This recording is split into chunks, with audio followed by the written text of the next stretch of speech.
Hey, YouTube, how are you guys doing? See, that's where you're wrong. We're not showing up on the screen. Public. Oh, yeah, there we are. Shit. Shit a dick. Shit dick. In there. Old tater dick. You see that banner Jerry made? Yep. Thing's pretty dope. He's a coward. It's pretty sweet. Come out and fight us. We don't deserve him. Hey there, Dano. Hey there, Marlene. Hey, guys. Cody, how you doing, old Dano? What's up, you fucks? Oh, fuck yeah. Shit, guys. Thanks for coming on my chest. Yes, baby. I'm just kidding. I didn't mean that. I'm not. I don't want to be intimate with anyone tonight. I will try and be intimate with my wife tonight. She doesn't know it yet. I'll be intimate with the rest of you. I'm gonna take my penis off my body. Can you take your penis off? Luckily for you guys, I have no standards. Yeah. They don't either if they're listening to us. That's true. Yes, I can take my penis off, but I try not to because it's so little I'll lose it. Can we please get the old outro song back? What was the old outro It song? was just the end of that That's what song. I play every single time. Yeah, that's the same outro song. Connor, what are you talking about, bro? There was the one that I did the let me see your dad's dick. Maybe that's what he's talking about. I don't know what he's talking. You don't remember that one? I always play the ending of the little pop rock thing you sent me. Yeah. Yeah, I want to see your dad's dick. Yeah, that one. I remember that one. I have to look for it. My dad's dick. Yeah. Sweet. All right, let's go. Let's let her rip. Tater chip.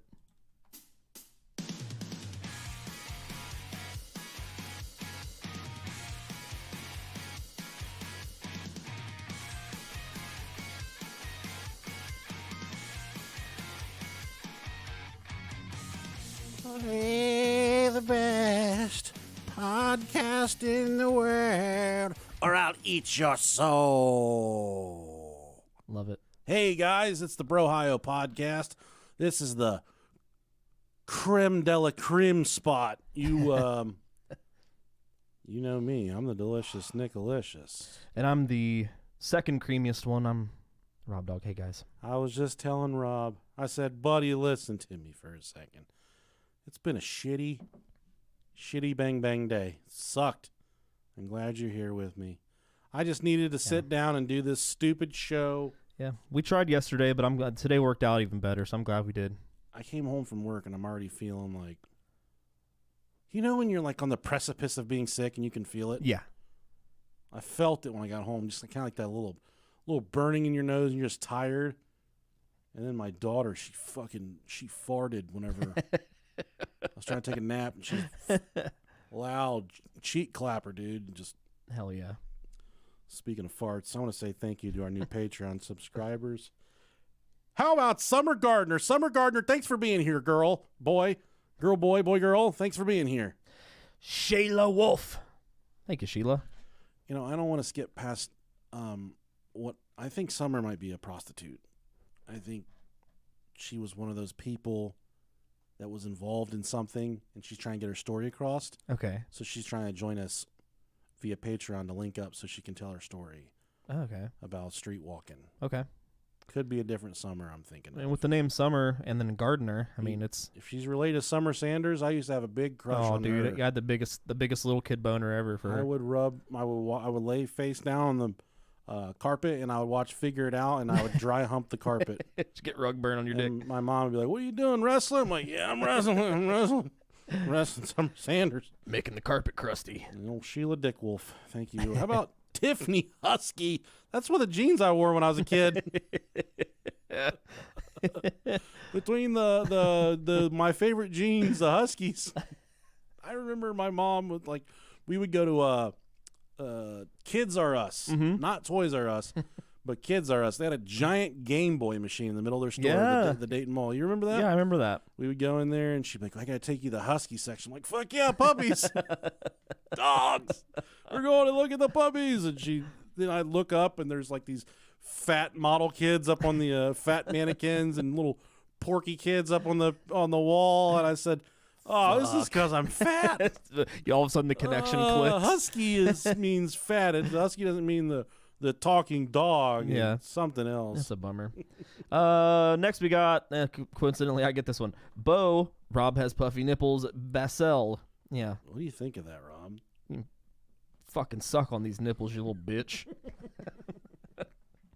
Come feed from daddy. I love you, Bo. I'd really like a Bo job if we ever Yes, please. get to hang out together. Rob does not have puffy nipples. We've taken baths together. Yeah. A lot of different stuff. Milked each other. Not big flappers like you would think. He's Yeah. got svelte, flat nipples. The entire time growing up, I had inverted nipples, and then when I went through puberty, they kind of flipped out, but they still kind of got like a little receded line, and it looks like a slot for a Phillips head screwdriver. So my wife will always pretend like she's putting a screwdriver in my nipples Ow. to fuck with me. She's like, I'm gonna get my screwdriver, and then really self-conscious about it. So I gotta tell her, like, hey, I don't like that. Get your fucking screwdriver away from my tits. You got two nipples, two different nipples, two different kinds. You got the hot nipples and you got the cold nipples.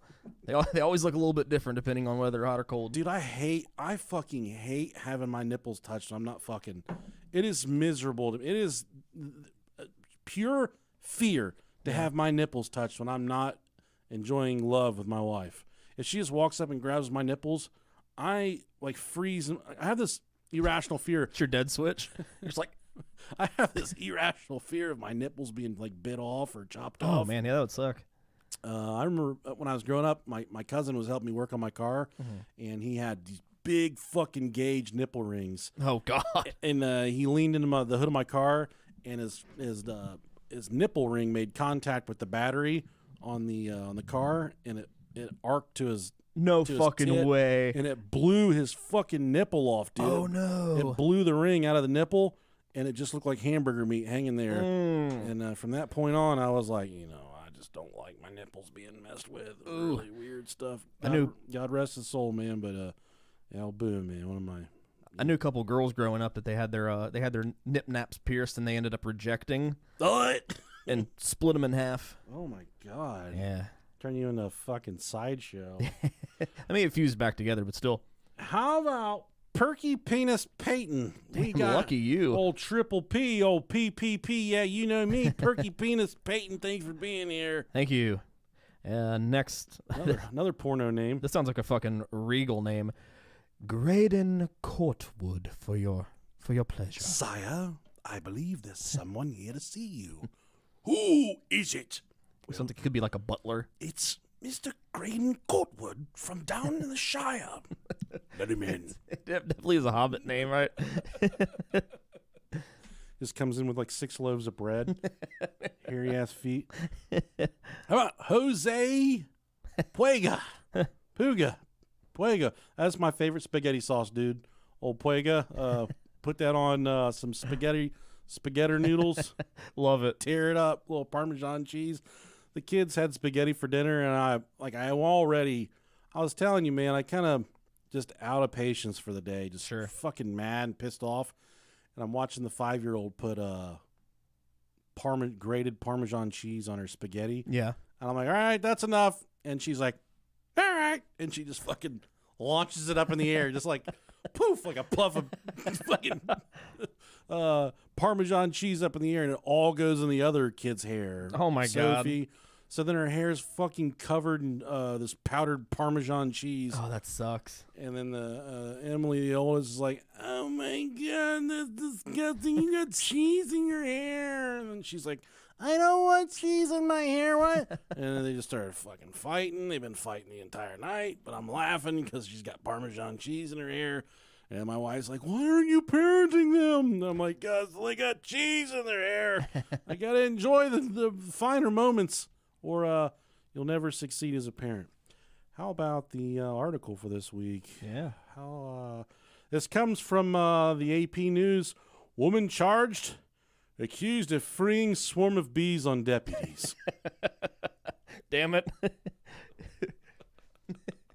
A bee suit, too. Yeah, What a dickhead. The guy showed her getting arrested in a bee suit. She's a fucking dick. I love it. A Massachusetts woman is facing multiple assault and battery charges for allegedly releasing a swarm of bees on a group of sheriff deputies.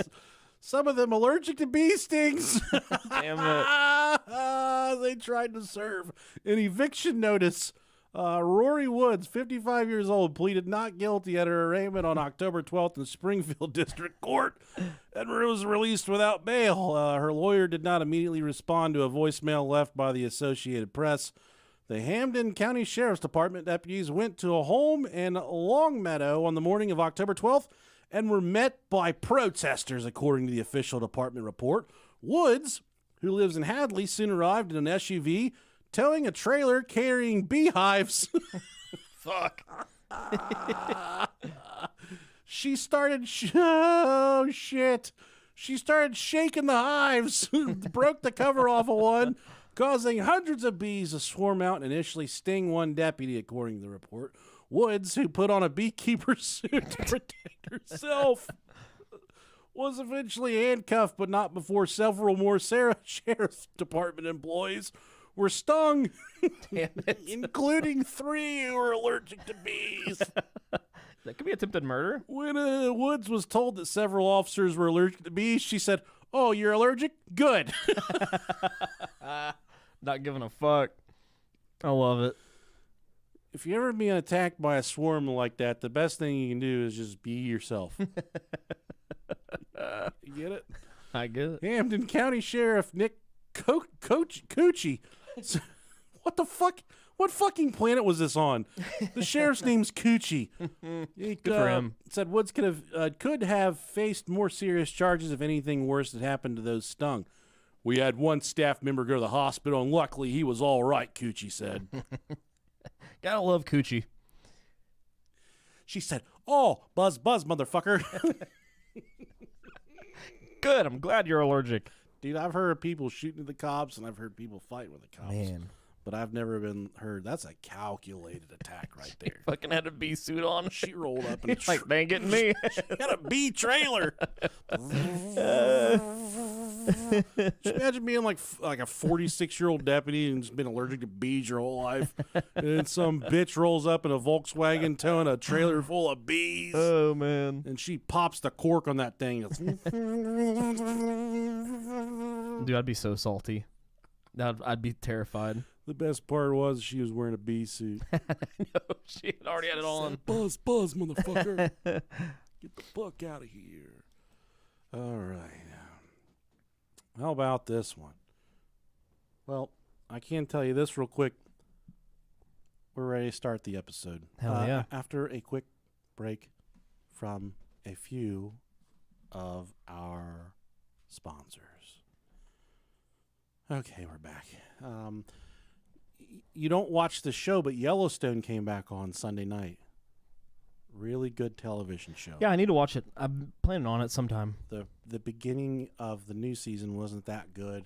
Yeah. But it's a slow build. By Okay. the middle end of the season, you're just so invested. But I had it on the television, and I was watching it in the living room. Mm-hmm. And you know how it is in your house on a Sunday night. Yeah. Louder and shit, dude. Everyone's just wilding out, being loud. You can't watch anything on the TV. It's their last day before school. They gotta get all their energy out. And my wife said, "Why don't you just put on your AirPods and listen to it on your phone?" I said, "You know what? I'll do that." For my birthday, she got me the new AirPods, which is really, really sweet birthday gift from her. I've enjoyed those. But I put in my AirPods and I turned on the noise cancellation. When you turn that on, you can't hear shit. Hell yeah. Dude. It's life-changing. You turn up the volume, you can't hear anything around you. And I was walking around the house like eating peanuts and shit. Mm-hmm. But then I was having like felt like little baby farts, just like little. And I ran to I went to get a granola bar out of the cabinet, and I came back, and my wife is just shooting fucking daggers through me. And I assume it's because I'm on and if I'm just like ignoring the family, just laying there with my AirPods in while the world on a Sunday night while the world is burning. That's what I'm thinking. I'm like, okay, the kids need baths and shit. We need to get ready for bed. and I take my earbuds out, and she's like, "If you don't quit fucking farting and shitting yourself, I'm gonna kick you in the balls." So what are you talking about? I just had these. I said, "Do they stink really bad?" She's like, "They're so fucking loud." Damn it. So we got like the cameras around the house. Mm-hmm. She pulls up the video of me walking through the hallway. Oh, and my God. It's just like Those big old cheek clappers. what I thought was just a little. Yeah, just a cute little. I was rattling the walls, dude. She's like, Pictures were falling off. She said, "You fucking stink, and you're loud. Excuse yourself." It wasn't like she's telling me I couldn't fart. She's just telling me to excuse myself. Yeah, I get not it. fart in her face. Makes sense. It's respectable. There's noise cancellation on the earphones. That's dangerous. Can't even hear your own farts. Yeah, That's how you know it's good. That's one of my fears on planes is having those earbuds in, just farting. Yeah. And just farting on a plane's disgusting. It's fucking rough, dude. So bad. Yeah. Because it just recirculates that fart and disperses it over the entire cabin. Especially if it's like one of the real hot ones. And you know what? They're like, when you're going to buy your ticket and it says, "You want to pay $47 extra to pick your seat?" And you're like, "No." And then you go to the back of the plane, and it launches that bitch all the way up to first class. Just ping pongs it off everybody's hair. Yeah, and then Manuel is up there like, "Oh my God." "Oh my God." Smell that. Buzz, buzz, bitch. Here comes the bumblebees. Luckily, I've never experienced a plane ride where like someone's shit in the bathrooms. No, I mean, the poop has never happened. But my last plane ride, someone blew ass. Did right they? In Oh, man. blew ass right in my face. Damn, they had it out for you. Fuck your podcast. No, man. The worst part was it was right at the end of the flight where everybody stands up in the aisle except for the people that can't stand up, who is me. And this old woman's butt is right in my face. Oh man, she knew it. She knew what she was doing. She unleashed a disgusting crotch critter on me. It was right in my face, man. Yeah. So gross. I want to beat the shit out of this bitch. It's so disgusting. Right in my mouth. I hope I see her out. Because a day like today, I could fight an old woman. Yeah, I could see that. I would knock her false teeth out. I would put them in and wear them back to the house. Okay, serial killers, active serial killers, guys. They're out there.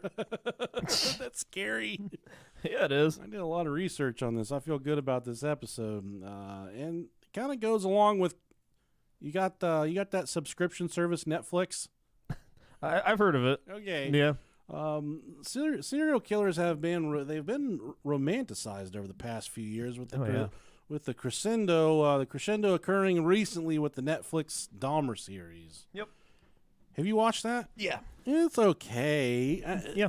That's the thing about being kind of like, I wouldn't call myself a true crime aficionado. No.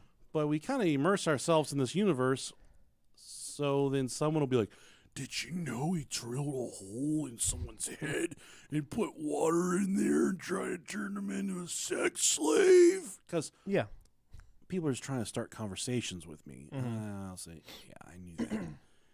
"Did you know he was gay?" I'll, hit him with stuff like that. So it's kind of no, I didn't. And we just got we gotta put up the pictures of our gear that we got from our friends over the pond, though. Wet Wire guys, the serial killer shirts. Oh yeah, I've been wearing mine. Yeah, I wore mine a couple times already. It's fucking great. They're beautiful. Yeah, I gotta put up some pictures and videos of that. Yeah, that's my favorite serial killer too. So I was stoked on it. Hell yeah.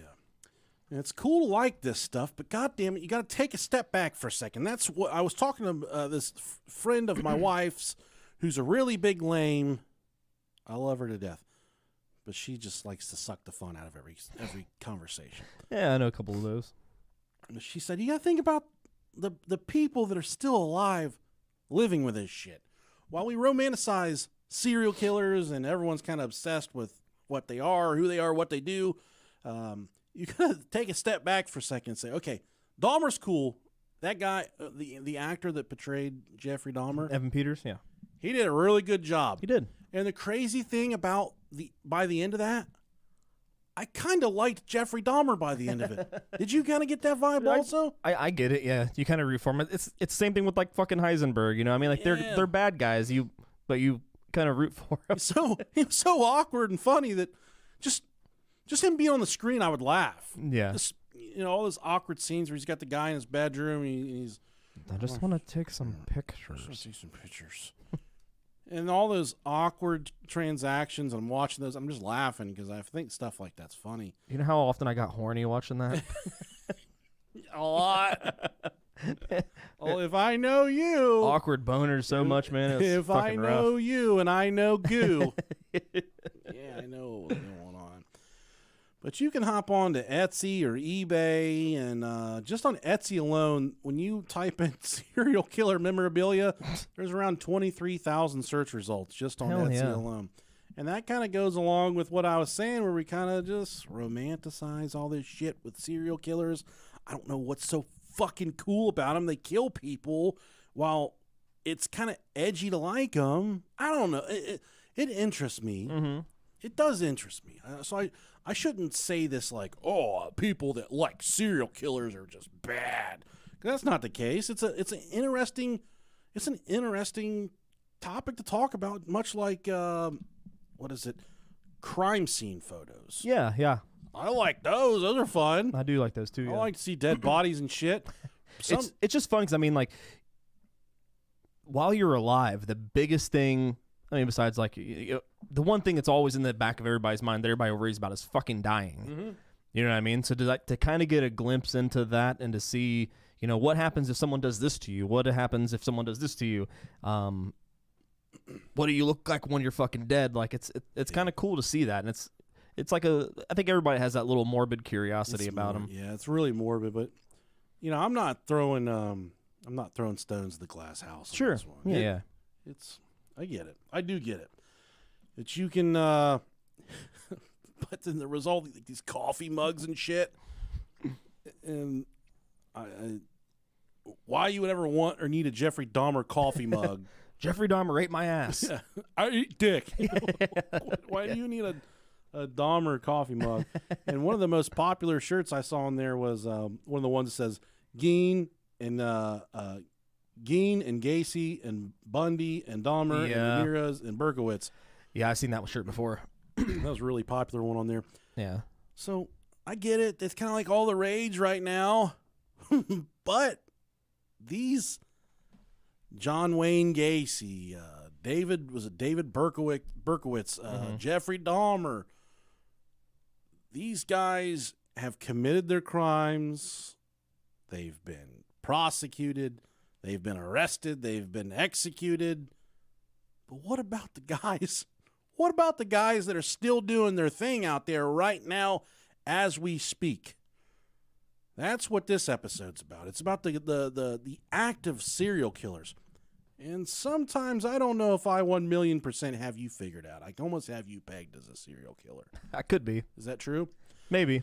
And with our generation, I'm too stupid. I can't get away with it. I'm too stupid. Yeah, I'm too lazy, dude. Yeah, there's nobody that I hate enough to want to die. So I mean, I could have killed somebody today if I had to, just like whatever. Yeah.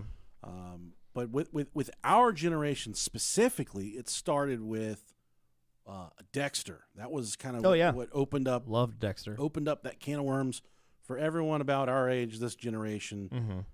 Incredibly good show. If I can recommend you to go, if you're into serial killers, I haven't watched any of the new ones, but I heard they're not that good. Yeah, neither was the last season, so I mean, it doesn't really surprise me. Yeah, but yeah, there's a lot of serial killers that I think are pretty fucking interesting. Not that I really like, but a lot of them that are super interesting. Interesting, yeah. It just and when I worked at the prison, guys in the prison that I knew had committed heinous crimes, heinous murders, I love to go talk to them, dude. And I would pick their brains, and the guy from Hamilton that committed the Easter Sunday murders, Rupert. I can't remember his name, but I talked to him briefly once during a prisoner transport when I was at the medical center. I got to talk to him for about 2 or 3 hours, man. And I didn't specifically ask him about the murders. He was he was kind of weird, but he seemed normal for what it was worth. Mm-hmm. And then I talked to trying to think. I've talked about my run-ins with the TJ Lane, the school shooter. I did not treat him well, unfortunately. But in prison, that was the biggest thing I knew.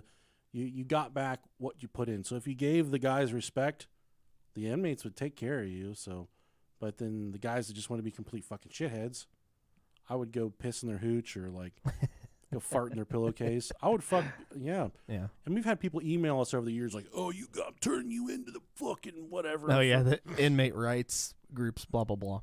You'll never find. I bet you if you go back, there was never any paperwork filed against me.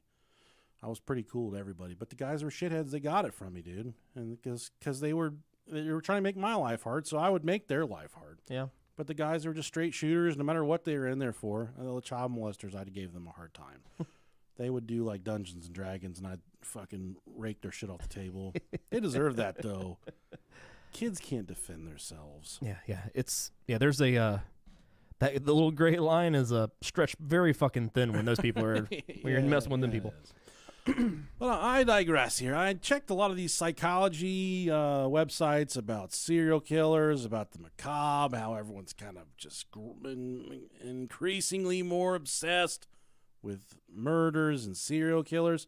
That true crime museum in Tennessee, I'll tell you, buddy, if you're into crime, that's the fucking place on this side of the United States to go see. There's a lot of cool stuff in there. They have stuff from everyone.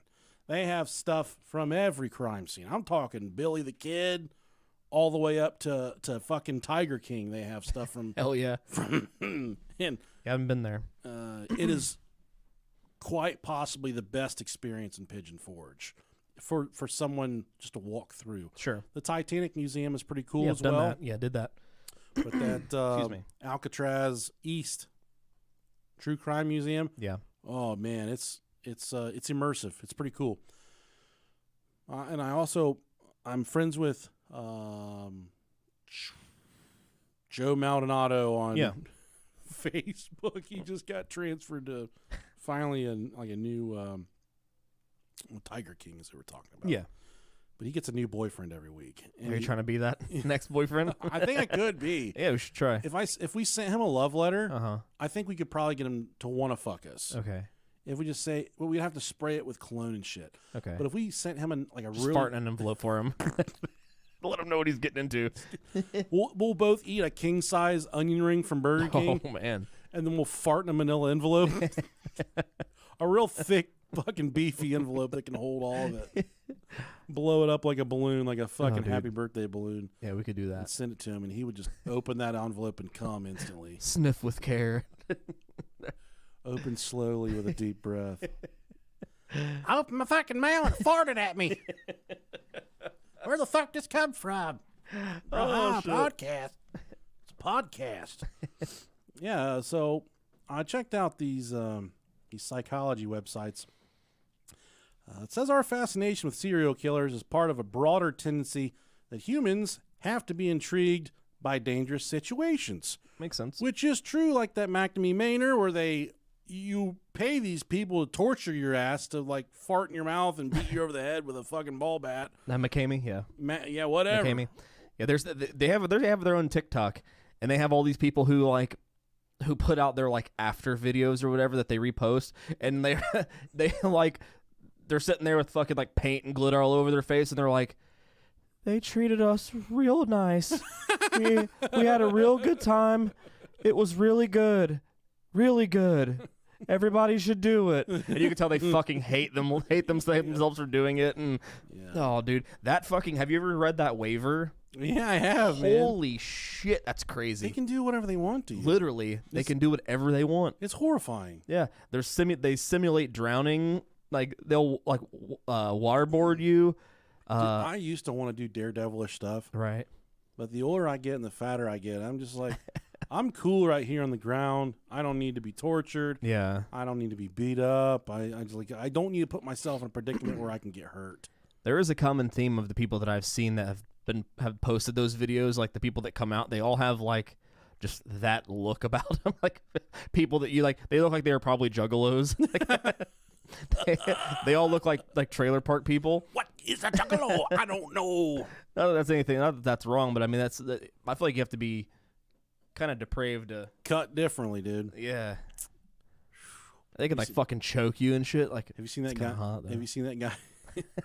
Fuck. You know what do you think if they were like, if you got into one of the rooms, they caught you, they started choking, you just dropped your pants? What do you think they would do? They turn around and lock the door and turn back around. You're just fucking jacking off, trying to. You're just like, oh god, Fuck. Shit. choke my chicken, daddy. God, that mask. Boss. Hey, this one needs to go. Did this one sign the waiver? He's already come twice. Some people probably just go. But then, what are the rules for you? Are you like? Am I allowed to just start? If they start choking me, I'm allowed to just start fucking jacking off? Or Even no jack off policy. what are the rules? Is that the waiver? No masturbating. I'm out. What if you took a waiver for yourself there? Like, I'll sign yours if you sign mine. Yeah, I promise I won't leave if you promise not to leave me. Subject may begin masturbating at any given moment that he sees fit. I'm a vigorous masturbator too. A good old jerkaholic. I look like when I'm jacking off, I roll around like I'm in a karate tournament. like a gator's got your foot. Yeah, I look like a fucking orangutan trying to get out of the exhibit. Oh shit. Oh man, dude, it's already off the rails. Come on, It's okay. We're good. get it together. Humans have a uniquely gravel in their voice. Humans have a uniquely impressive ability to imagine events and experience them through mental stimulation. By imagining dangerous situations, humans can generate scenarios where the perceived learning benefit is high, but the cost of learning is low. These low-cost opportunities to observe dangerous situations attract our attention, acting like candy for our anxious minds. So by us watching a documentary about John Wayne Gacy or whoever it may be, Ed Gein, we stand to learn very, very little functional knowledge when we watch those things. Yeah.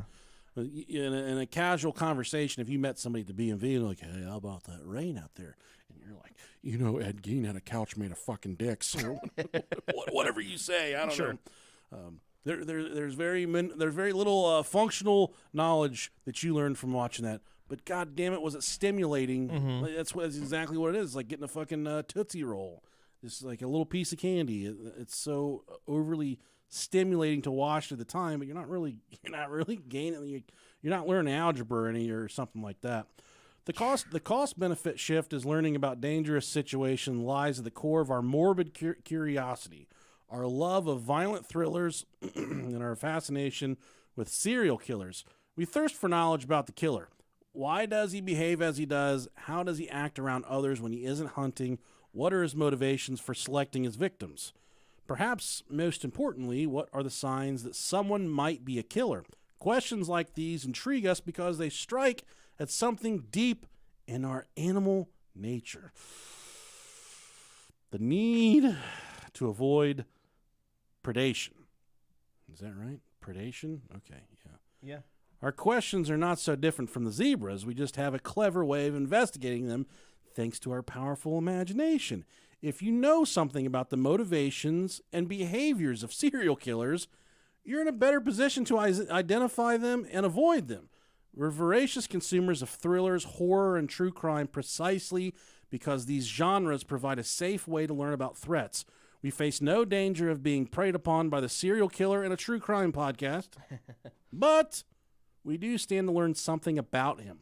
More importantly, we stand to learn how to identify and understand other dangerous people like him, people we may someday meet. And I guess that kind of makes a little bit of sense. And I use that line a lot. We'll meet someone, and my wife will be like, "What you think of him?" And I'll say, "I think he's a fucking serial killer. I think he was a little bit weird for me. Wouldn't necessarily want to have pizza with him. Pizza this dick, maybe, because, I always got a piece of that hot and ready to serve up. Yep, hot and fresh. Speaking of hot and ready, you can't get a pizza for $5 at Little Caesars anymore. I know, I saw that. What the fuck, man? Speaking of pizza, that's a perfect segue. My wife just sent me the pizza of the week. That hairless hair. Cheesy. Holy fucking shit, it looks so good. I didn't read it. I just saw the picture. So Asiago tomato cream sauce, mozzarella, provolone, Asiago fresh basil, with fried mozzarella, cheddar, Colby, white cheddar cheese curds, finished with an Asiago tomato cream, grated Parmesan, and seasoned crust. That's too much cheese, dog. Jesus Christ, bro. Dude, I can't wait to not shit for a week. Dude, after I ate that and I took a shit, it sounded like somebody opening up like a 600-year-old bottle of champagne. Dude, that's just cheese on cheese on cheese. I can't fucking wait. I'm so excited. There's a mortar around a fucking cheesy poop coming out of your butt. Oh, God, I love it. God. You'll find me there Saturday. Ugh. How about you take us through what Wikipedia describes as I guess the framework, the basic. What is a serial killer? What makes a serial killer? Juggalo? A serial killer is typically a person who murders 3 or more persons, usually in service of abnormal psychological gratification, with the murders taking place over more than a month and including a significant period of time between them. While most authorities set a threshold of 3 murders, others extend it to 4 or lessen it to 2. So it seems like give or take a couple bodies. Yeah, who knows? I consider, if you're killing more than one. But who am I? Yeah, I don't know. That'd necessarily be a serial killer, just kind of a murderer at that point. I guess it has a lot to do with the psyche, the wiring of the murder. Why'd you murder him? If you murder somebody for you commit 6 robberies, you kill 5 gas station attendants. I don't think that makes you a serial killer. I just think that makes you like a fucking menace.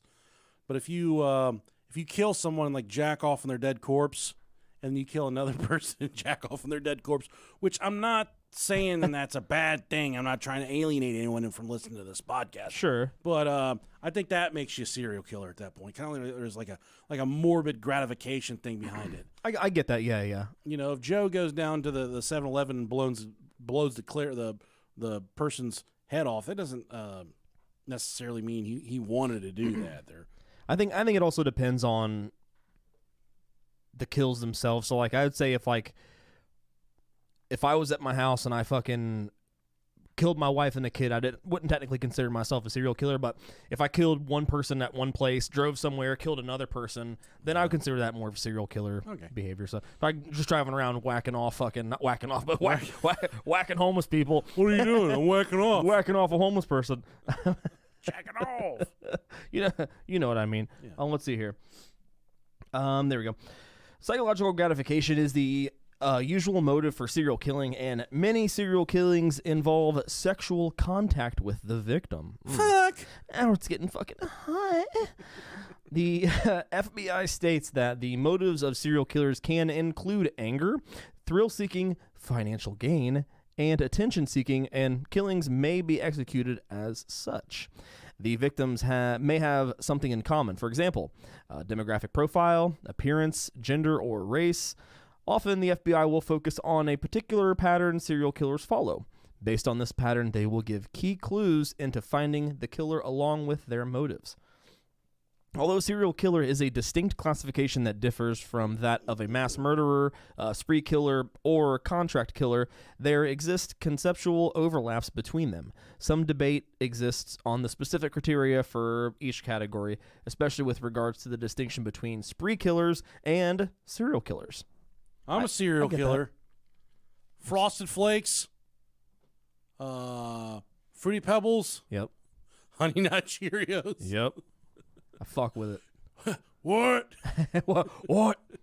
You see, he's going to wrestle again at WrestleMania? Really? They showed videos of him training the other day. Is he killing it? Dude, he's terrifying. He Good is for him. Such good shape for an old man. I'm going to walk a mud hole and stomp it dry.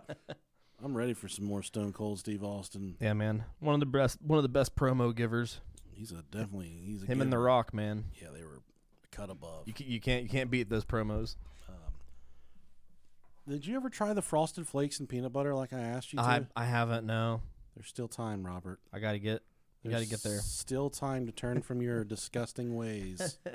I went and got. I think whenever we went last time, I looked for it and they didn't have it, so I just got regular Frosted Flakes again. No, it is regular Frosted Flakes. Oh, just put it in there. Okay, gotcha. No, God, I gotta describe this again. I don't want run it through me. I don't want you to fuck this up. Because please run it. Once you try this, you're gonna say, Jesus Run it back. Christ. And people listening, if you try this, send us an email. Give me a spoonful of nut butter. BroOhioPodcast@gmail.com. We'd love to have you on the show to talk about it. You prepare yourself a nice bowl of Frosted Flakes. Milk, I'll do this tonight. I'll report back. Milk and cereal, and then you make a little side plate with about 3 tablespoons of peanut butter. Okay. You get a healthy scoop of Frosted Flakes and milk, and then right before you go to put it in your mouth, you say, "Oh no." You double back. You get a little nib of peanut butter right on the tip of the spoon. Just about a little teaspoon of peanut butter, just enough to taste it. Okay.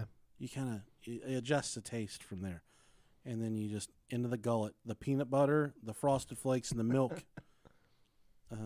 What's the best way to wash down a really thick peanut butter sandwich? Milk with a glass of milk. So what's the best way to wash down a thick mouthful of peanut butter and Frosted Flakes?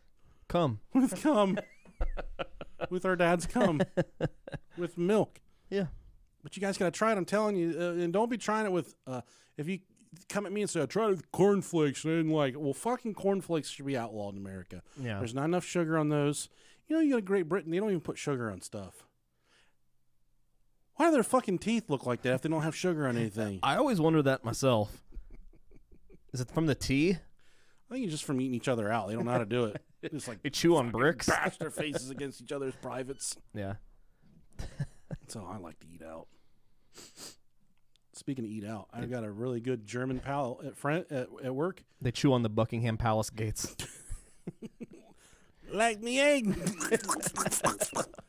I got a really good German pal at work, and he's going back to the motherland soon. Okay. And I said, man, have you tried Roosters yet? Which is a really good place to get hot wings here. Mm-hmm. And he said, no, I haven't tried that. I'll have to try that before I go. I said, what's your guys' favorite restaurant to go to when you're going out? Because that's like my thing. I can connect with people on this food, and they've been here for a year or so. Remember you took them all to White Castle? Yeah.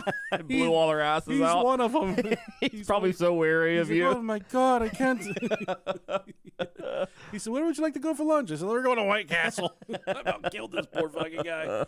But he said, we've gone to Fleming's, and we've gone to Firebirds. He said, we really like to get steak there. He said, he kind of like looked around, and he was kind of started to whisper at me. Make sure nobody's listening. He said, but our favorite place to get steaks is Texas Roadhouse. Why did he whisper it?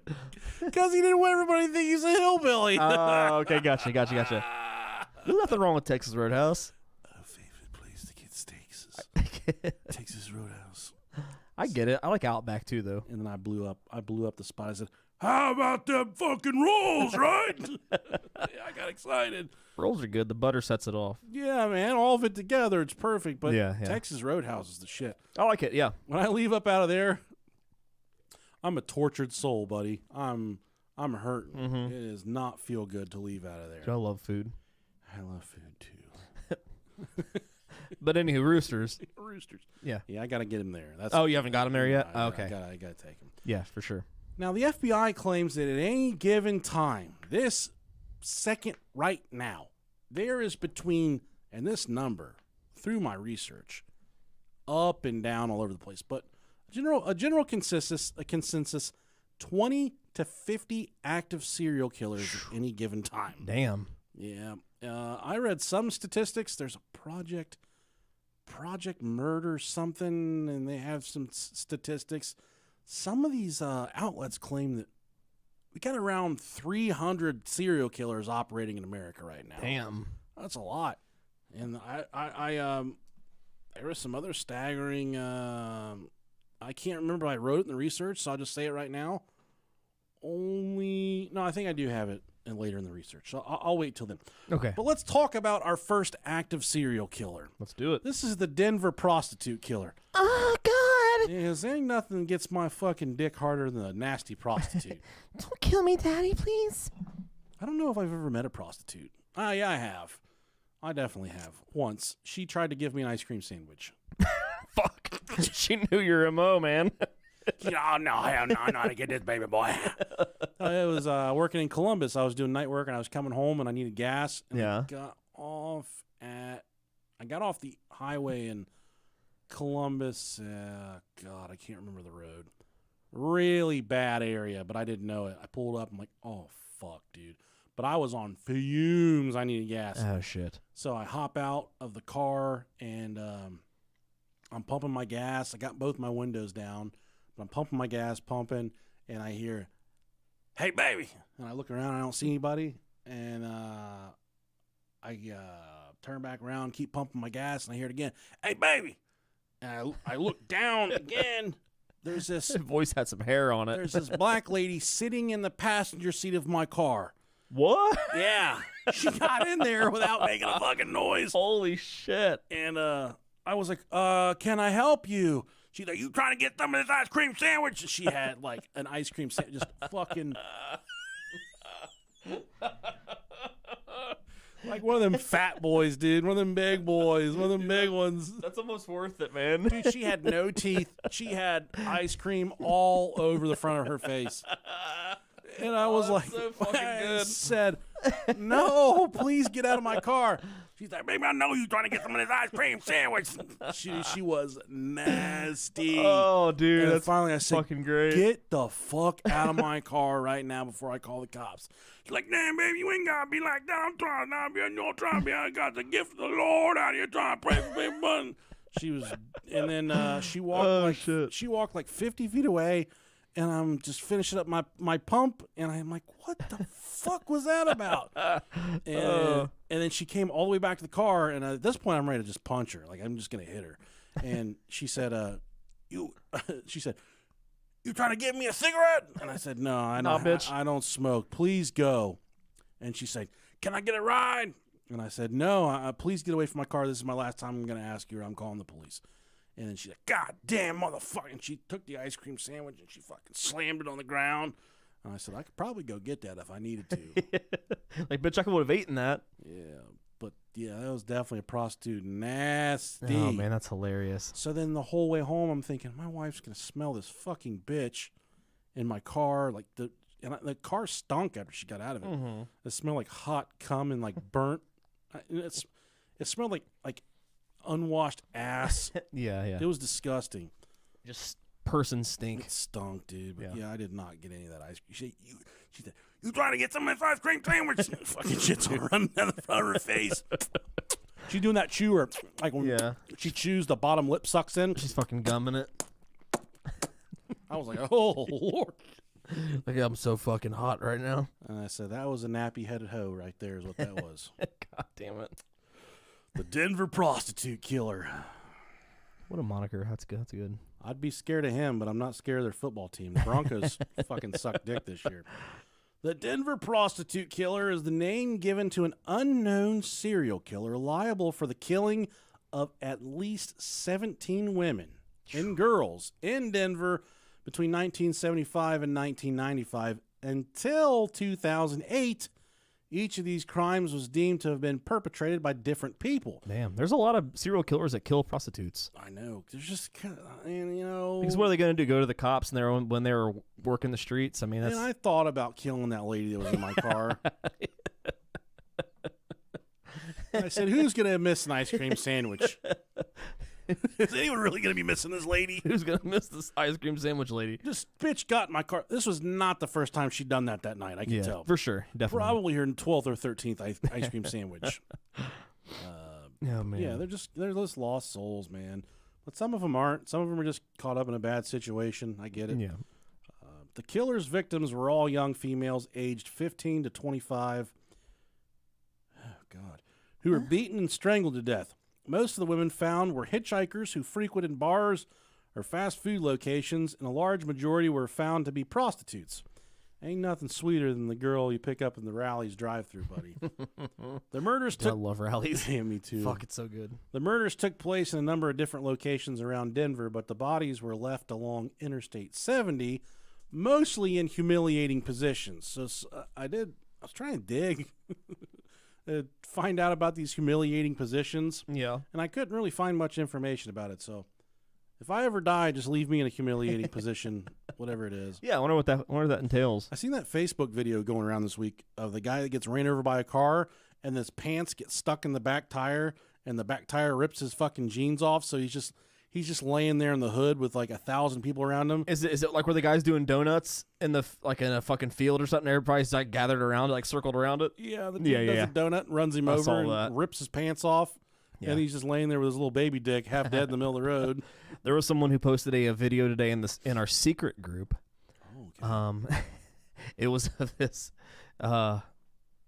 Asian woman working at a machine factory, and there was like a machine press. I don't know what it was. Lord, those and are bad. and she reached her hand all the way through, and then the machine clamped down on her arm, and then she hit the release button, and she pulled out her arm, and it was just like Jell-O. Oh, really? It destroyed every fucking bone in her arm. Is it that death group we're in? No, it was our group. It was our butt chuggers It group? was our butt chuggers group. Hell yeah, guys. Keep up the good work. Hell yeah. I showed my wife, and she was like, "Oh my god!" Yeah, those industrial accents are no lie, man. They're Someone in the comments said it looked like the scene in Harry Potter when all of his bones disappeared from his arm. Yeah. That's good. Damn it.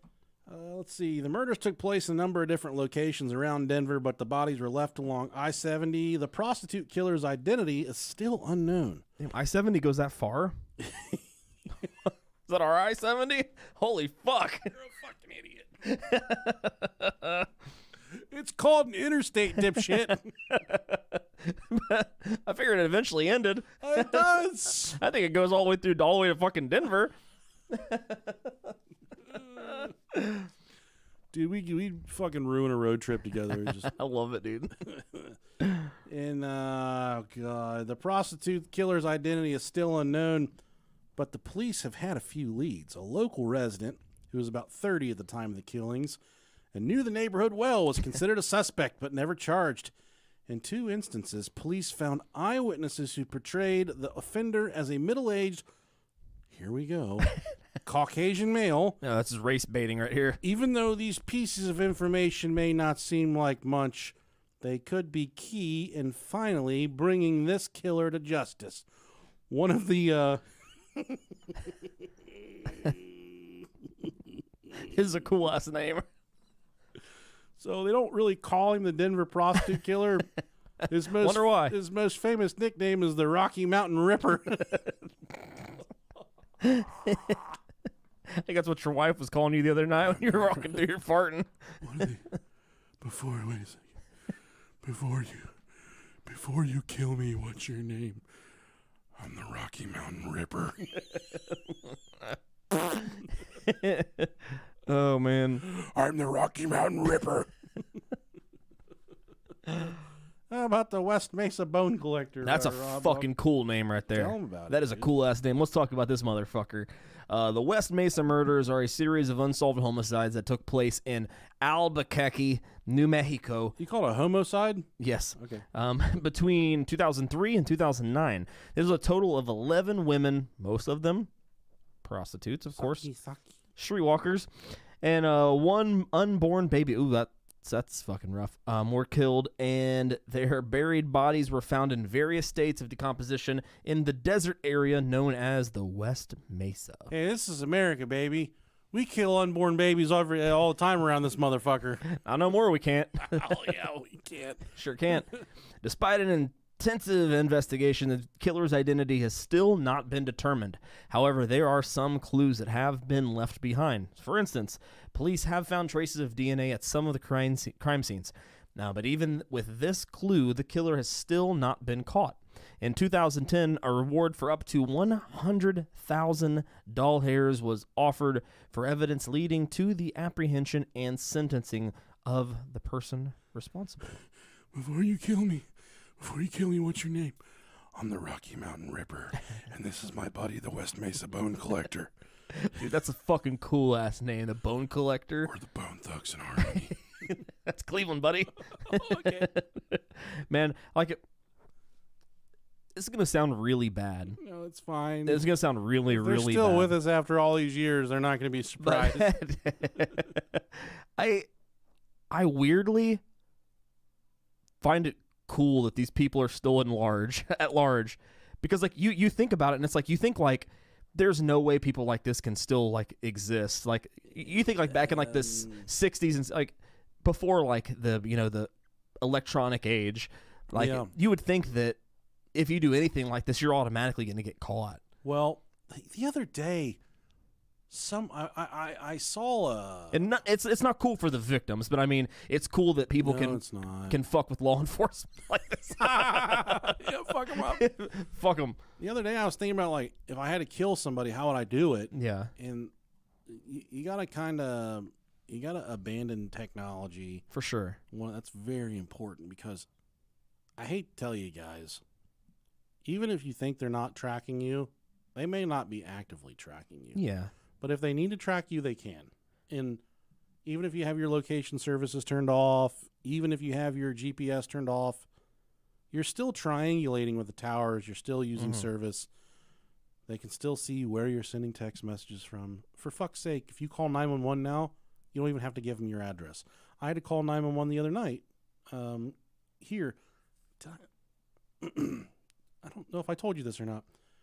It was 3 or 4 o'clock in the morning, and I woke up. The dogs were like, "Meh, meh, meh, meh," and they do this at like 3:30 every fucking night, and I gotta let them out. And so I get up and I let them out, and I look behind my house. And, we don't have a privacy fence back there, and I'm still kind of in spook mode because our house got broken into and burglarized, and for sure they stole everything. So I see it's the middle of the night, and there's no one around here at night like that. And I see a flashlight hit the house behind us. I'm like, oh, that's interesting. I can't wait to see what that is. But then, are you still there? Yes. Fuck, man. She didn't want to play. No, it's a recording. So then, once you go through the recording, then they send you to like some third world country. Oh shit! And I convinced him that I had ligma earlier. Earlier in the day, I convinced him I had ligma, and the next guy, I convinced him that my last name was Ligma. And both times, I hit him with "Ligma fucking balls" because I think you need Medicaid and Medicare or whatever, what the fuck ever. I don't know. Yeah. I was really hoping that was gonna work. Fuck it. Hope they call back. They won't. They never do. I was hoping it was your mom. No, it wasn't. All right, so this one, this is the Long Island serial killer. This is a big deal, man. This is an ongoing mystery for years and years. It's been over 12 years since the bodies of 10 women were found in Gilgo Beach, New York. The identity of the killer, who has come to be known as the Long Island serial killer, is still a mystery. Other pseudonyms for the Long Island serial killer are Lisk, the Gilgo Killer, a Gilgo Beach Killer, a Maynardville Butcher, and the Craigslist Ripper. Hell yeah, That was my nickname in college, the Craigslist Ripper. Fucking, where's this at? Long Island? What a shithole. Look at all these serial killers. Yeah. No wonder why Staten Island's so much fucking better. Oh, God. The case began in December of 2010 when police received a call about a missing person. Shanann Gilbert, a 24-year-old prostitute, had disappeared after meeting a client in Oak Beach, Long Island. A search of the area turned up nothing, and Gilbert was presumed dead. And this 911 call, yeah, I fucking got it. Hell yeah. But it's like 35 minutes long. Fuck it.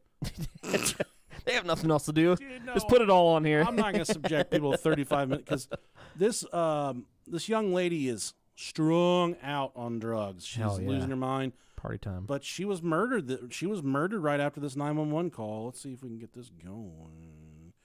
Come on, baby. Shut up, dude. From New York. Shut up. Thanks for nothing. Okay, so during the early morning hour, fuck me.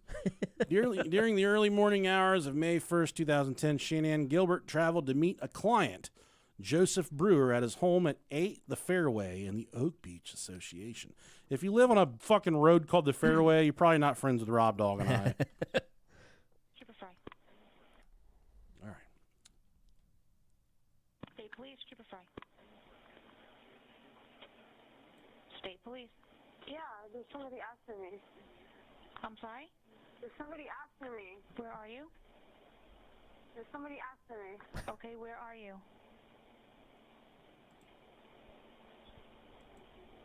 There's somebody after me. Where are you, ma'am? I don't know. You're driving right now? No, I'm inside the house. I'm sorry? I'm inside the house. What house? I don't know. Can you trace where I am? I'm sorry? Can you trace where I am? Can you trace where I am? No, I can't. What's your callback number you're Yes, you calling can. from? Huh? What phone number are you calling from? Somebody's after me. Please. Are you in some... So you can hear she's pretty fucked up. Yeah. Right. See if I can go to the most popular parts here. For fun? For me? During the 911 call, two males enter the room, Okay. whatever, and she starts talking to them. Do it again. Why? I never do. I never did.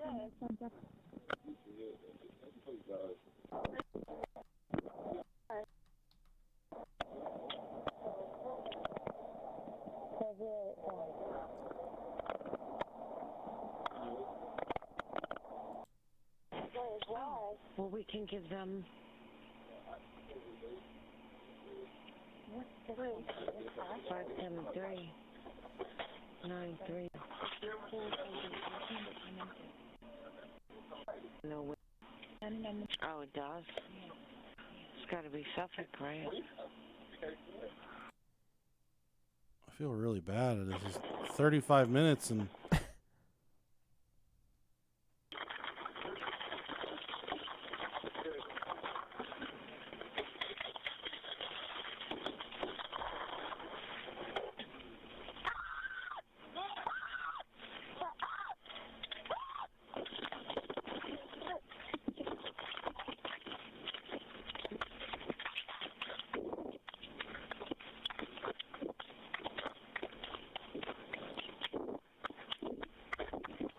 So did the dispatcher just completely stop talking to her? she's just listening to her die at this point. Well, damn. She's fucking trucking, dog. She's not talking. I want to put a case on. You go. She's either running She's running. or getting fucked Or getting cheeks or clapped, getting yeah. stabbed out.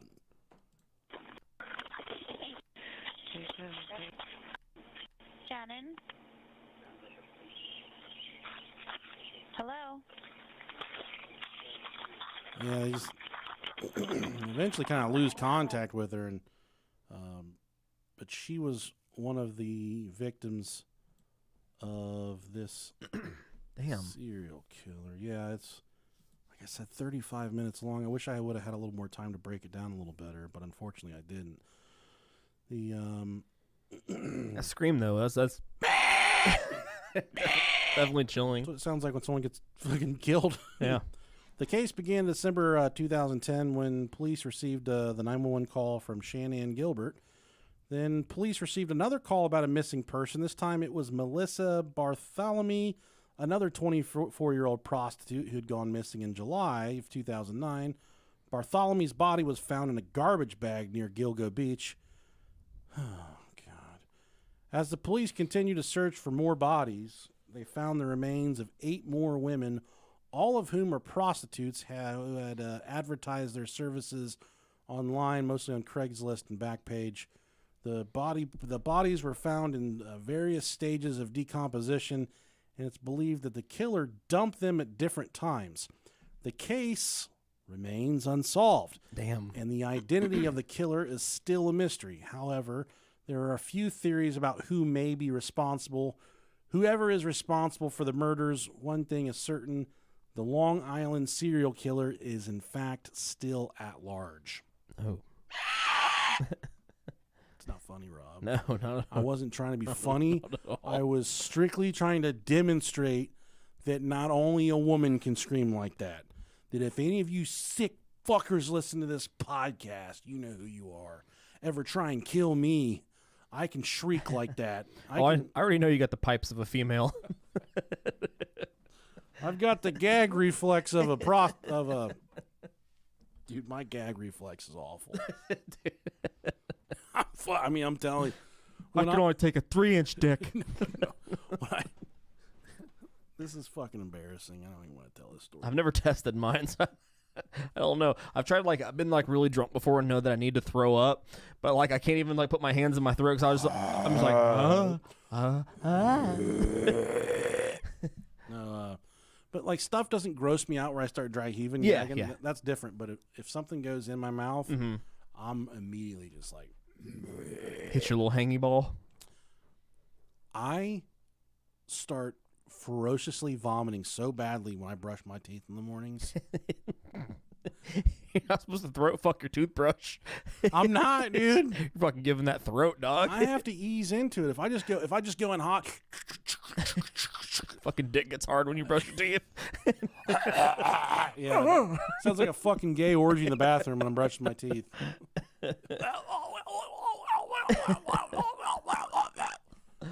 No, it's gotten so bad that I've started brushing my teeth in the shower whenever I shower in the mornings. Yeah. I don't see how that makes a difference. Because, dude, I start dry heaving. Oh, so if you and throw up, you I want to puke all over the sink, so I get in the shower and I brush my teeth in the shower.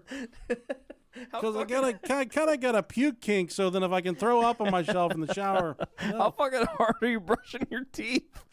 Dude, and the thing is, once I'm awake for an hour or two, Yeah. and I usually wake up 2 hours before I need to leave for work, and I sit on the couch, because if I can wake up for an hour, then the gag reflex is bad. That's so weird. But if I wake up at 6 and roll in the shower at 6:15 Yeah. and start brushing my teeth, it's like as soon as the brush. So you ain't getting throated in the morning. You're more of an early afternoon throat fuck. I am, man. What a lady. Oh yeah, dude. I could take a fucking broom handle around 3 o'clock in the afternoon. I could do sword swallowing after 12 in the afternoon. No gag reflex. Okay. I'm not a morning lover. The Oh, first shit. thing in the morning, dude. As soon as that toothbrush goes into my mouth, I'm just like, "Oh." It's like someone put dog shit on my toothbrush or something. It's awful. It's disgusting. Oh shit. Fucking goddamn. I love it. Rocky Mountain Ripper, dude. That's what it tastes like. Good times. That's why I nicknamed my toothbrush the Rocky Mountain Ripper. You ever had them Rocky Mountain oysters? I haven't. Don't do it. It's a testicle. Yeah. Oh, I know. Okay. Some fear factor shit, dog. God, I wish they would have transferred me to one of them fucking guys. What's that? Who? When they called. Oh, yeah. Called to sell me insurance. I really would have enjoyed that. I think everybody would have enjoyed that. Yeah, I know I would have. I wanted to see where it was going to go. Yeah. All right, let's go to Jeff Davis. not to be confused with Jonathan Davis of Korn. Well, we're going to get another copyright strike from YouTube. Yeah, that's pretty spot on. But so between 2005 and 2009, the bodies of 8 women between the ages of 17 to 30 were found dumped in the swamps of Jefferson Davis Parish near Jennings, Louisiana. Fuck. Interestingly, the victims had several things in common. Several of them knew each other, one pair of victims even being cousins. Perhaps even more bizarrely was that all the victims acted as police informants, several of whom actually reported on other Jeff Davis victims before their own murders. The investigation into the murders of the Jeff Davis 8 never identified a legitimate suspect, but it led to wild allegations of misconduct amongst Louisiana police. Muddling the case further, an investigative reporter later stated the person or people responsible for these killings were most likely part of law enforcement. Giving each victim's history, this isn't too implausible. The fact that the perpetrator or perpetrators could be investigating their own crimes makes the Jeff Davis 8 a particularly disturbing case. Today, the case is known as a possible example of police corruption. In October of 2019, interest in the case was renewed as a result of Showtime's new documentary on the case. I'm trying to think. yeah. When I was going through the research, I found this one case, and we might cover it next week. It was about a police department that had in fact been responsible for some cold case murders. Oh. And they were doing some really corrupt shit to hide it up. Just a really fucking good story. This is L.A.? I think it might be this one. It's some deep Okay. south shit. Okay. Yeah, but that's that's a wild one, man. When anytime the police that are the people that are supposed to be figuring out who the murderer is, they are the murderer. That's gonna be a hard coconut to crack. Oh yeah. For real. Now let's get on a boat. Let's travel. Oh, yeah, let's let's travel go. on down to Brazil for the Rainbow Maniac. Hey, about Jeff Gordon when they're growing up, man, the Rainbow Warrior. Did your dad watch NASCAR? Yeah, my mom and my dad both did. Who'd they like? Who'd they roll with? My dad liked Earnhardt. My mom liked Gordon. Hey, buddy, what drivers just has Dale Earnhardt? No reason to be arguing about it. Your mom liked Jeff Gordon, Yeah. the Rainbow Warrior. No surprise there. I forget whose house it was. I used to go there as a kid. And, God, whose dad was it? Their dad had an entire fucking room devoted to Jeff Gordon. Just Oh shit. Jeff Gordon everything. And I just said, man, this is gay. I didn't know what I was trying to say, but I knew what I meant. I don't remember who it was. All right. The Rainbow Maniac. It's not just the USA where serial killers go uncaught. It happens all over the world. The Rainbow Maniac was a serial killer in Carapicuba, Brazil. That was Chupacabra. Chupacabra, Brazil, who targeted gay men. Oh, fuck. You're doing it wrong, Rob. Sorry. When you're pretending to be gay, you don't have to go, oh, fuck. You just be like, oh, fuck yeah. Oh hell yeah. Oh, shit, man. Thanks for sucking my dick, dude. Put that meat pipe in my pooper, dog. I don't think I could dirty talk another guy, man. Fuck yeah, dude. That's a fucking great dick you got there, bro. Come on, brother.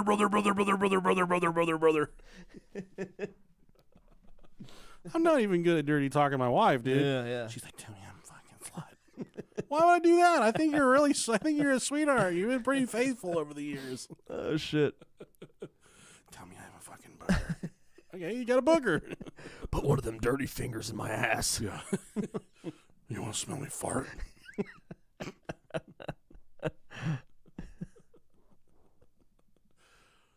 Are you a cigarette? Because I want to suck on your butt. That's fucking stupid. Oh, I fucking hate you. I use that one sometimes on her. Or what? Yesterday I hit her with, "Are you from Star Wars? Because Yoda the only one for me. Fucking dumb. Because Yoda one for me." She doesn't like it. I don't see why not. She doesn't know what she's got, dude. That's for She sure. doesn't realize it. Yeah. Over the span of 18 months between 2007 and 2008, the Rainbow Maniac killed 13 gay men execution style. The Rainbow Maniac. With bullets to the head, all of whom were killed in Paturas Park and then dumped in nearby bushes with their trousers around their ankles. I love trousers. If you're wearing trousers, get out of the fucking studio. If you have puffy nipples or you're wearing trousers, If you call them trousers. if you call them trousers, we don't want you listening to this podcast anymore. I don't know why, and this is 100% true, but anytime anyone calls them trousers, I just think of really fucking nerdy pants. So I think of corduroy pants, Dude, brown corduroys. I was King Corduroy in middle school. I had nothing but corduroy pants. Oh man, trousers. That's what I not think of. Experienced speed until you've hit the gym floor at full-on sprint If you slide, wearing corduroy pants. you're sliding all the way out the fucking I could doors. slide from one foul line to the other foul line, dude. And I was a thick, chunky boy with a bowl cut, but dude, I'd wear them corduroy pants. Oh man, I yeah. had a pair of green corduroy pants, and when I'd wear them, I would get made fun of. Yeah, I'd keep wearing them. I picture those kids who wear the corduroys also wear like penny loafers. No, I just thought they were comfortable. But then I started getting fat and blowing out the crotch in all my pants. Oh man, such a UK term. Yeah. One of his victims he beat to death, and his 12th victim was shot a grand total of 12 times. Damn. Fuck. Sao Paulo, where Chupacabra is located, has remained one of the most progressive cities in South America. However, at the time of the murders, several ultra-conservative groups were highly vocal of their intolerance towards homosexuality. It's possible that the person responsible for those killings was a vengeful homophobe looking to reduce the numbers of the gay community. Well, fuck you, pal. In 2011, a suspect was arrested and trialed in relation to the killings, but was found not guilty by the deciding jury. So, whoever the Rainbow Maniac might be is still out there, and it's very possible he's gotten away with more murder. Moida. I'm getting away. Getting away with murder. I'm feeling possible. I never tell the truth. There's a strike. For sure. Get away. I don't even know what you're doing, but yeah, it's a strike. You don't know that song? I don't think I do. It's by Papa Roach. Okay, yeah. Getting away. I'm like fucking Papa Boner over here. I'm fucking hard as a rock. Papa dog. Roach, how about Papa fucking Dick? Papa fucking Woody. Papa Viagra and fuck my dad. Oh shit. My fucking dad hates me. He loves me, but he hates me.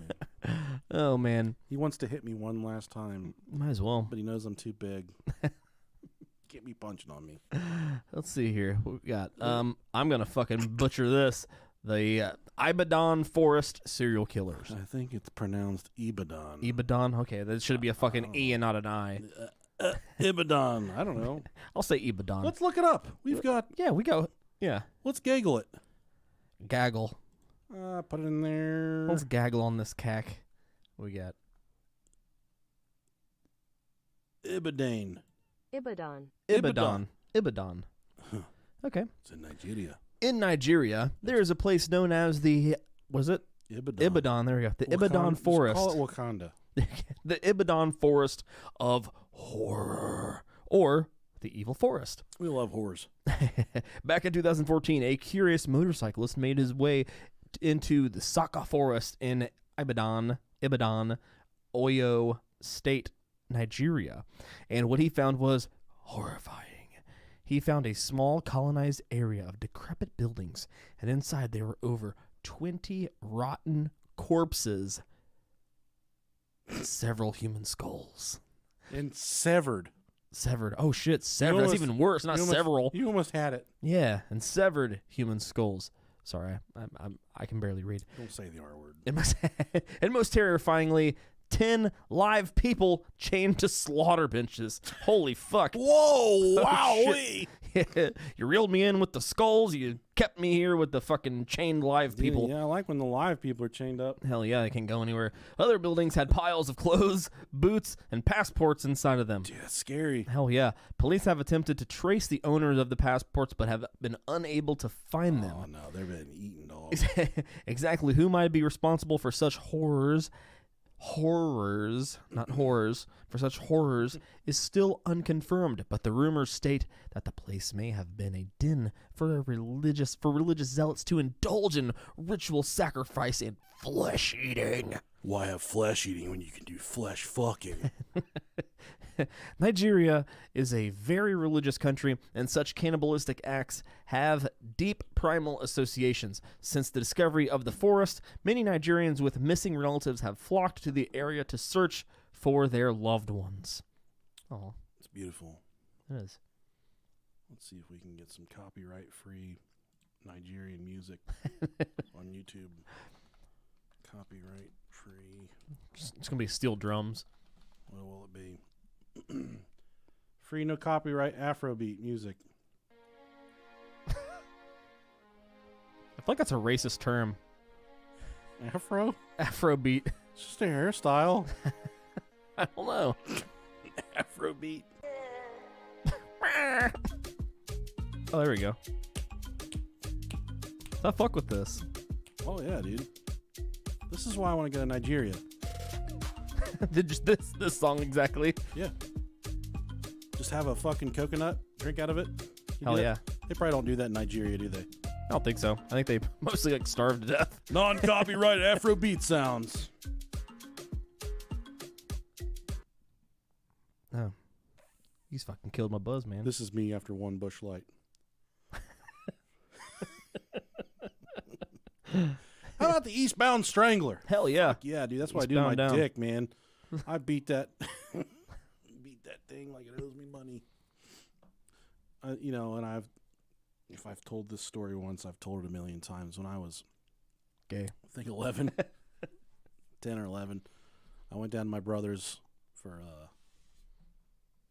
they're having a party. They're having a kegger. Mm-hmm. OAR was in town. Speaking of OAR, my wife waited in line for Taylor Swift tickets for about fucking 9 hours today. Because that's very comparable right there. And did- OAR and Taylor Swift. And didn't get them. So if any of you are trying to sell some Taylor Swift tickets or you have the in on some Taylor Swift tickets, I'll give you whatever you want. Just hit me up. Send me an email. Just say, I got the in on Taylor and T-Swizzle. But it was an OAR. But skip to it. I caught the boys smoking pot, and it fucking scared me, okay? Yeah. So I ran outside, and I was hiding in this car, and everyone there out in the hood looking for me. Nick. Why were you doing drugs? And they find me hiding in the car, and my brother's like, "Oh, dude, I was so fucking scared." I think we called him and talked to him about this. Yeah, we did. He was so fucking scared. I was like, "Why don't you just do something else with your time besides smoke pot, dude?" Smoke drugs. And he's like, "I'm in college. What do you want me to do?" And I'm like, "I don't know. Jack off." And then I just remember he's like, "I beat the shit out of my dick."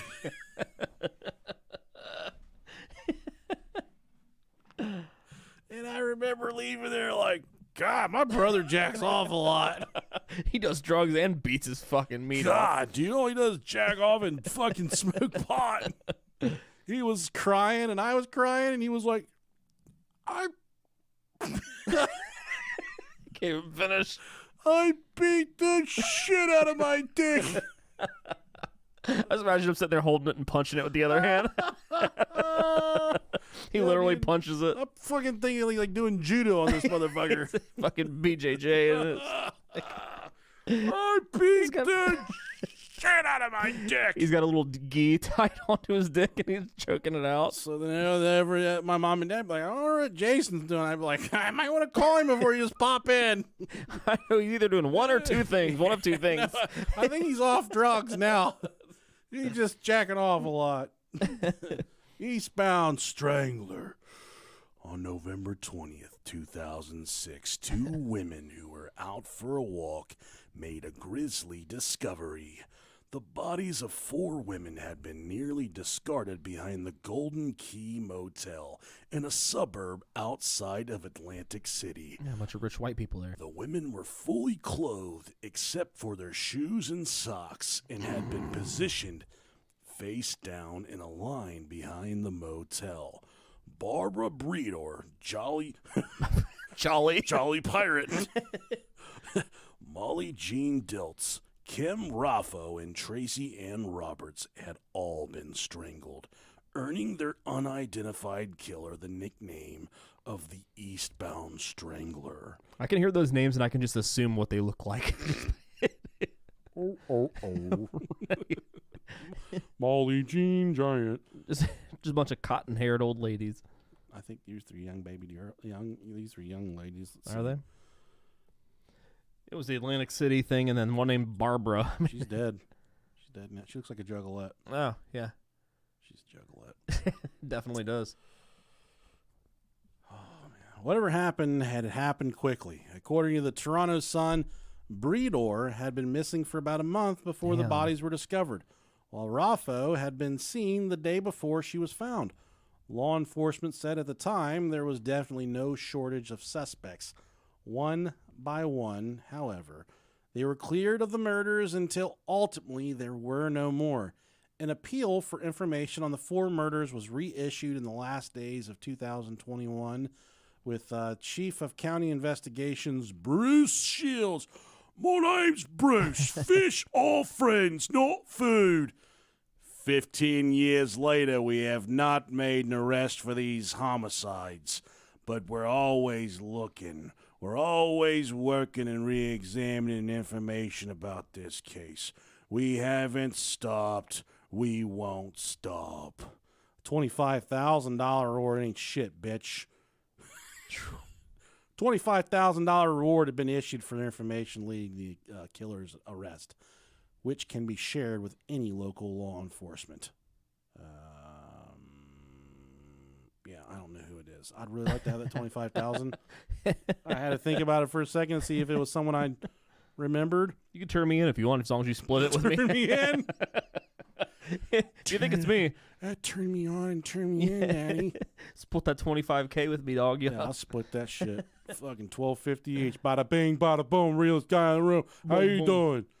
How about I came across a serial killer graph? You're probably wondering where the fuck do I need to stay away from to not be murdered by a serial Yeah, killer? please let me know. Well, I sure as fuck don't plan on moving from Dayton, but much like for many other reasons you might want to stay away. Number one on the place to get serial killed is California. of course it is. They have 1,628 serial killer victims. Because there's too many fucking people in that state. Yeah, too much booze, too many people. Yeah, so many fucking people just laying around everywhere. Jesse had to get a fucking apartment He finally. did. Unreal. That backyard was just packed to the gill. Tent was coming down. Ooh. Love Jesse. Yeah, in California, 4 out of every 100,000 people is a victim of a serial killer. Jesus Christ, that's fucking awful. Holy shit. Not that bad. Coming in second place in that list is good old Texas. Okay. Everything's bigger out there. They State have, with the most guns, go figure. yeah, they got 893 victims of serial killers, which is 3 out of every 100,000. Hell yeah.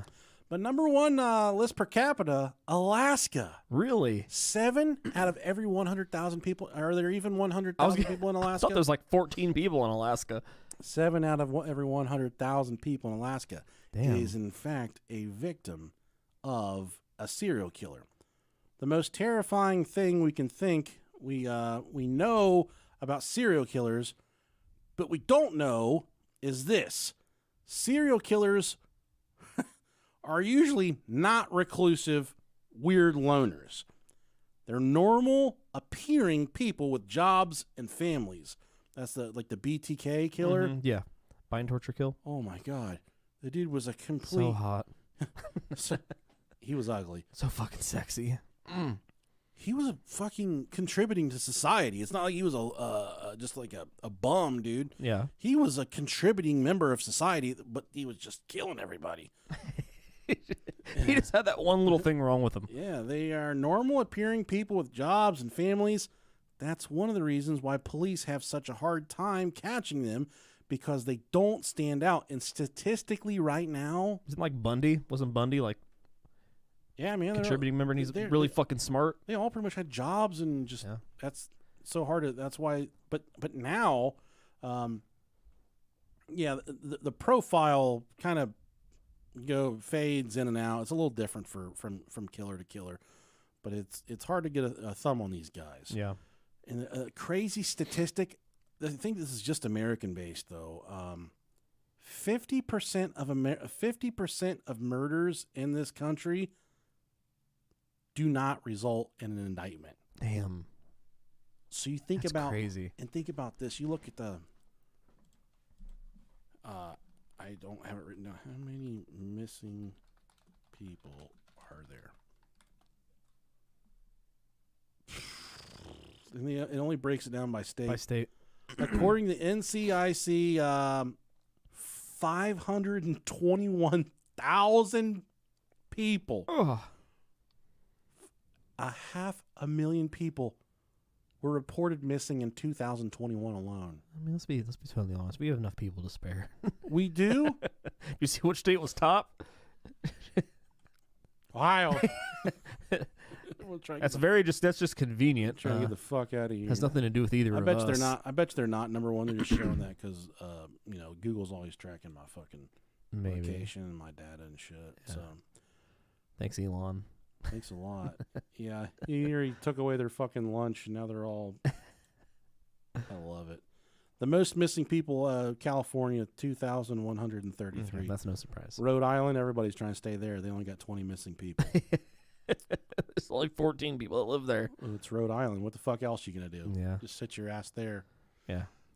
But 50% of murders do not result in indictment. That means, but on top of that, all of these missing people are presumably dead. I don't know what statistic of those, but where are all these fucking bodies going? All these. I don't know, man. And listen for a second. 2021 alone, over 500,000 missing people. And you do ask the question, where are all of these people? That's right. In fact, where are all these people? I hate to get all conspiracy related on you right here, but all this MK Ultra, these mind experiments, these the Epstein Island, what more could you ask for than a person to fulfill the duty that you need fulfilled, to be a person that will be remembered, but ultimately will be pretty much forgotten, And it makes you think, like, we don't have enough fucking cemeteries to be burying on fire, It's very true. You don't bury everybody that dies. Sure. But still, on top of the people that we know died, we got all these missing people. Where the fuck are they all going? What are they doing with them? I was thinking about this the other day, and it's just really weird that I was thinking about this, but if you worked in a crematory, it would be so fucking easy. Dude, it turned me on so much. To just get rid of people. Yeah, it would be. You just burn them up. Yeah. You're the only ones that has something that's a furnace that gets hot enough to get rid of the fucking body. And you haven't God, what's the show with Marty Bird? I can't remember the name of it. No idea. It's on Netflix. It's got Jason Bateman. Oh my God. It's about the Ozark? The Ozark. Okay. Ozark. Shit, man. That was hurting you. One of their big things was laundering money, and one of their money laundering schemes was a funeral home, and part of their, because they did shit with the cartel. Yeah. Dude, you gotta watch that show. I know. I need to go back to rewatch it because I don't even remember anything about it. Really fucking good, man. But they're doing shit with the cartel. But then when they're these bodies, they own a funeral home where they're laundering money, so they could essentially burn these bodies and get rid of them without anyone knowing about it. Yeah. Very plausible. And I'm picking up all these little breadcrumbs about these serial killers, missing people. I love bread. And I kind of had a lot of arrows directing me towards Fort Hood. Oh, dude. Holy shit. I just listened to something about Fort Hood the other day. That fucking place is out of control. And I don't know if it's... Listen. We'll talk about it. It says... Holy shit. The Texas military installation on which Army psychiatrist Major Nadal Hassan killed 13 people and injured 32 others in a 2009 mass shooting has seen more than its share of bloodshed. In 2014 alone, 5 years after Hassan's killing rampage, Iraq War veteran and Army veteran SPC Ivan Lopez opened fire on the base, killing 3 soldiers and injuring another 16 before killing himself.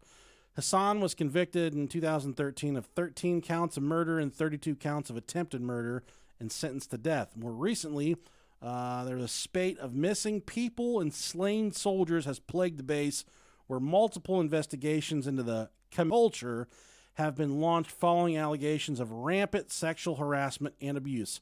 Since the beginning of the year, I think this article was written in 2020, there have been 12 Fort Hood soldiers who have vanished, died, or in one case turned up dead after missing last year. 2 more who had separated from the Army at the base within the previous 6 months were also murdered. Which, okay, something fucking fucked up is going on at Fort Hood, dude. Yeah, for sure. I don't know if what type of mental health support system they have there. I don't know if they legit have some kind of dark force.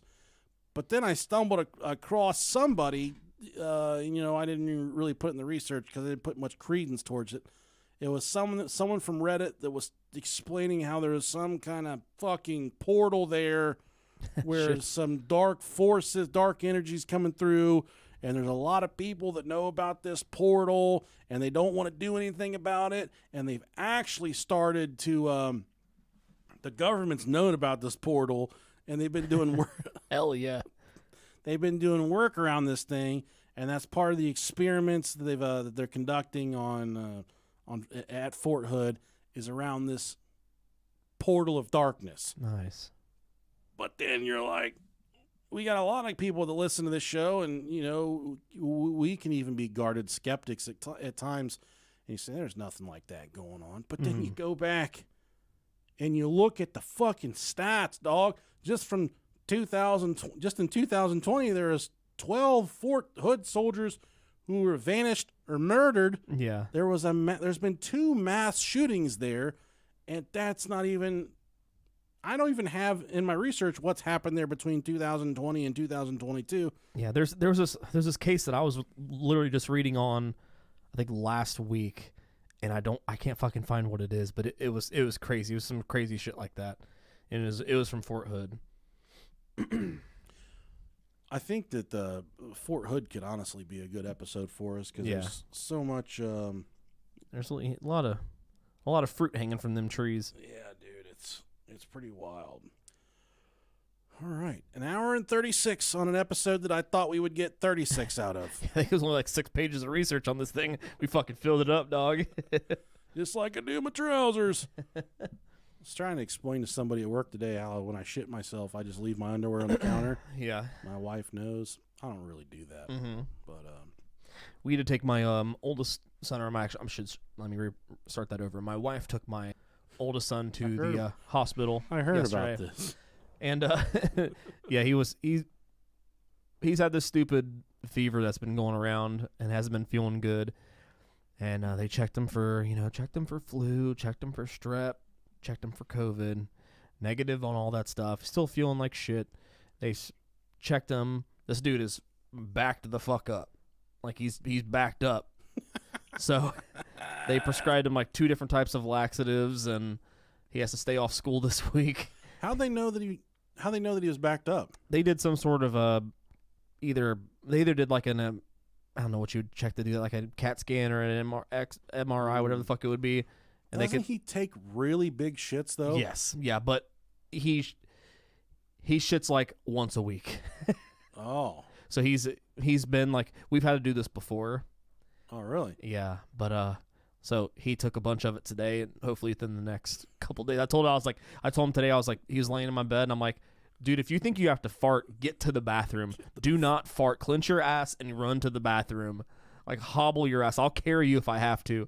What if you get home and there's a big old fucking grease smudge right in the middle of your sheets? He said, I'm going to poop in your bed. I said, you fucking poop in my bed, I'm throwing you off this balcony, dog. Dude, he's getting big, man. Dude, he's so big. Yeah, I know. I saw him a couple weeks ago, and I was roughing him up. Yeah, we had a couple, like, I don't know if I think I maybe talked about this before, but we have some friends that know us through other friends that we hang out with like every weekend, and they didn't know we had an older kid. And then we were all hanging out one night watching the fights, and he came downstairs because Cooper's never, like, he's at that age, so he's like never like hanging out with us or anything. Raccoon, yeah. Yeah, he hangs out with his friends or stays in his room. And he came downstairs and he was like, "Hey mom, can I do this or can I get this or whatever?" And then he went back upstairs and she looked over at my wife and she was like, "Why did that kid just call you mom?" What? And she was like, "That's our oldest son." She's like, my boy. "I had no idea you guys had 3." Doesn't poop. yeah, he definitely don't shit. Oh man. All right, guys. It looks like YouTube's taking a shit anyways. Yeah, so it is. We're gonna sail on out of here. We love you all. Thanks so much for tuning in. Bye, guys. Yeah. Oh yeah. I can still get in. I think I'm gonna put this up and go to bed. Yeah. If you're okay with that, I don't give a fuck, man. because I can still get to bed, and I didn't go to bed till 2:00 in the morning. So. Yeah, whatever you want to do, I'm down with. If you're okay with that. I do not care, my friend. As much as I want to Zoom, I kind of do, but Yeah. It's early. I've been staying up to like 1 or 2 o'clock in the morning. Usually I'm like asleep by 12. yeah, dude, can't be doing that. It's like my sleep schedule's getting kind of fucked up. Yeah, that's no turning back from that though. Get that sleep schedule all turned up. Yeah.